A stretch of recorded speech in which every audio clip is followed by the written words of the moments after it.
अपनी क्षमता पहचानो। एक गांव में एक आलसी आदमी रहता था। वह कुछ काम धाम नहीं करता था, बस दिन भर निठल्ला बैठकर सोचता रहता था कि किसी तरह कुछ खाने को मिल जाए। एक दिन वह यूं ही घूमते घूमते आम के एक बाग में पहुंच गया। वहां रसीले आमों से लदे कई पेड़ थे।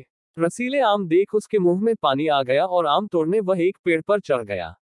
लेकिन जैसे ही वह पेड़ पर चढ़ा, बाग का मालिक वहां आ पहुंचा।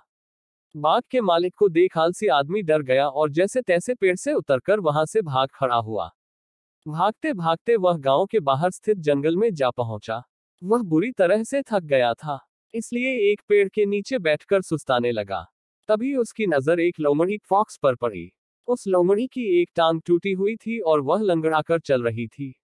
लोमड़ी को देख आलसी आदमी सोचने लगा कि ऐसी हालत में भी इस जंगली जानवरों से भरे जंगल में ये लोमड़ी बच कैसे गई, इसका अब तक शिकार कैसे नहीं हुआ। जिज्ञासा में वह एक पेड़ पर चढ़ गया और वहां बैठकर देखने लगा कि अब इस लोमड़ी के साथ आगे क्या होगा। कुछ ही पल बीते थे कि पूरा जंगल शेर लायन की भयंकर दहाड़ से गूंज उठा, जिसे सुनकर सारे जानवर डरकर भागने लगे। लेकिन लोमड़ी अपनी टूटी टांग के साथ भाग नहीं सकती थी। वह वहीं खड़ी रही। शेर लोमड़ी के पास आने लगा। आलसी आदमी ने सोचा कि अब शेर लोमड़ी को मारकर खा जाएगा, लेकिन आगे जो हुआ वह कुछ अजीब था। शेर लोमड़ी के पास पहुंचकर खड़ा हो गया। उसके मुंह में मांस का एक टुकड़ा था, जिसे उसने लोमड़ी के सामने गिरा दिया। लोमड़ी इत्मीनान से मांस के उस टुकड़े को खाने लगी।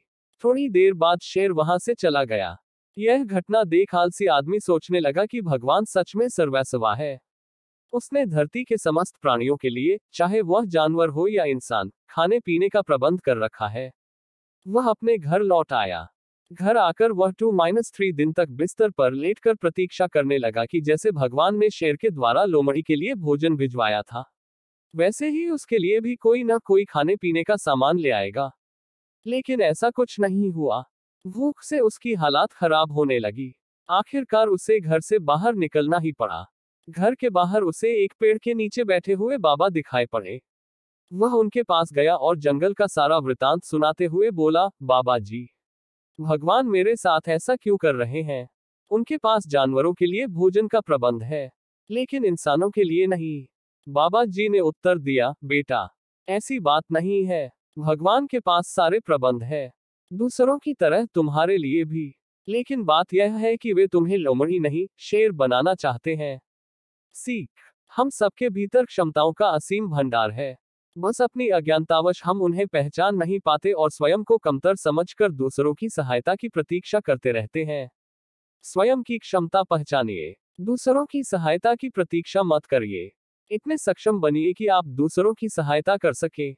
ऐसे ही और नए वीडियो देखने के लिए हमारे चैनल को सब्सक्राइब करें।